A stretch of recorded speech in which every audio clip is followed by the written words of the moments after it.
Hey, this is Rick Bickert, and this is the 2-minute marketing hill climb. And there's going to be 2 of them today because I had no data on my phone yesterday, thanks to a network error, as they like to say. So the first thing is, you have to know who you are and what your brand is. And you have to make sure that you are always keeping that consistent with all your messaging. And I say that because yesterday I had to do something I really didn't want to do, and for those of you who don't know, one of my assistants is in the Philippines, and he's a great kid, like fabulous.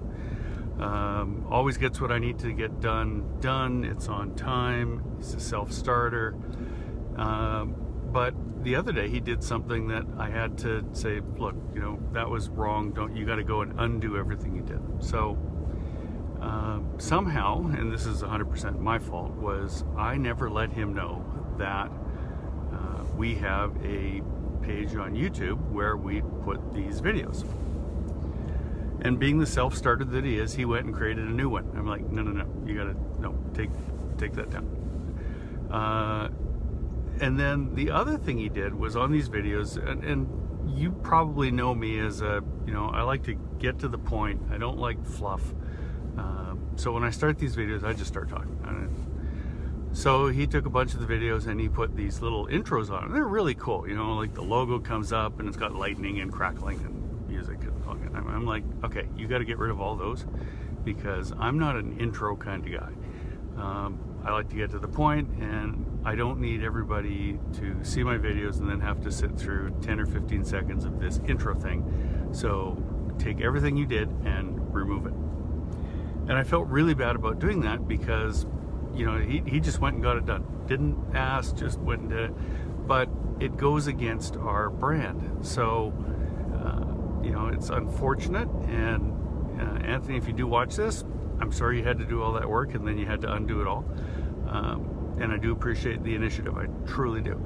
But you can't be messing with your brand. So your messaging has to be consistent. You have to be, like for me, everyone knows me. I'm kind of a no bullshit, just tell me what I need to know and let me get on with it. And that's the way I do my videos. So that's one. Number 2 is, for the most part, I work by checklists, and occasionally I assume that I'm too smart for the room and I don't use a checklist. And on Saturday morning, I had a realization that I screwed up, and it's just one of those things. So we had a new client that we had put in a keep application for her, and she was doing her first email out to her past clients from another industry. So I said, okay, well, let's, you draft it up, I'll proof it, and let's make sure it's right, and then I'll walk you through the process of how to set it up in a campaign so that it goes out. Everything went great. And for a while we were trading emails back and forth, and so that she could proof and make sure that what I was editing was acceptable to her. And the email was great. The problem was I was using the subject line field to let her know that there were more changes. So when the email went out, it went out with a subject line that was totally inappropriate for the audience. And I saw it, of course, you can't recall the email, so of course 200 and some odd emails have gone out with the wrong address on it, and I'm like, oh God, really? And you get that pit in your stomach when you know you've screwed up, and I screwed up big time. And there was only one thing to do at that point. It was pick up the phone, call her, and say, I messed up, and I messed up big time. And thankfully, she's very understanding, and it's, I told her what happened, why, what I did wrong, and she was very gracious. Don't worry about it, it happens. And I'm like, thanks. that helped because I tend to beat myself up when I do stupid stuff a lot, and this one, like I said, this was dumb.